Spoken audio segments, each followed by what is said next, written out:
Sculpteur passionné, le Saleusien Jean-Luc Garnier expose actuellement au Sirois, parc Tech-Nord à Sainte-Clotilde. C'est au restaurant La Tana del Lupo, à Piton-Saleux, que nous l'avons rencontré. Ma première sculpture, je l'ai faite, j'avais 14 ans, 15 ans. Et donc j'ai laissé tomber un petit peu par les aléas de la vie, en fait. Je devais travailler. Je m'ennuyais en métropole. J'avais vraiment envie de bouger et l'occasion s'est présentée. J'ai pas hésité, je suis parti. Et je suis arrivé ici, je ne connaissais pas du tout. Et je suis tombé amoureux de l'île. Je suis arrivé à La Réunion en 83. Et j'ai commencé dans la publicité comme graphiste.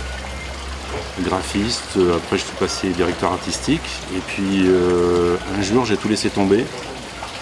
Et je me suis remis à mes premiers amours en fait, la sculpture. Et donc voilà, depuis quelques années, depuis les années 2000, j'ai commencé à sculpter pour moi-même. Et puis les amis sont venus me voir et m'ont dit mais pourquoi tu ne ferais pas quelque chose pour moi?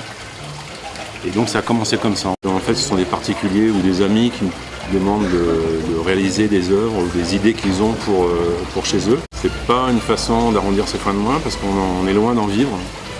Mais c'est vraiment une passion, c'est quelque chose dont j'ai besoin de manipuler les volumes, de visualiser les volumes, de les créer, d'imaginer toutes sortes de choses. Moi je suis figuratif, je fais que du figuratif. Je travaille beaucoup sur l'humain parce qu'en fait le cerveau humain m'a toujours passionné et je me suis toujours posé des questions sur qu'est-ce qui fait qu'on est comme ça, qu'est-ce qui fait qu'on réagit comme ça. Tout ce qui fait un homme en fait, nos pensées, ses liaisons synaptiques, liaisons neuronales. Voilà, c'est étonnant de voir en fait que tel, on est tous uniques. Et de voir comment on est en fait, comment on peut se retrouver devant quelqu'un qui est complètement différent de nous. Moi c'est ça qui me passionne. Je compte surtout vivre ma passion en fait. Et si jamais je peux en vivre, ben c'est très bien, c'est du bonus. Mais non, pour l'instant je ne suis pas dans un optique de carrière en fait. Si un jour quelqu'un me remarque, ben, tant mieux. Pour l'instant, je fais ce qui me plaît et j'ai la chance de faire ça. En dehors de la matière grise, je travaille toutes les matières.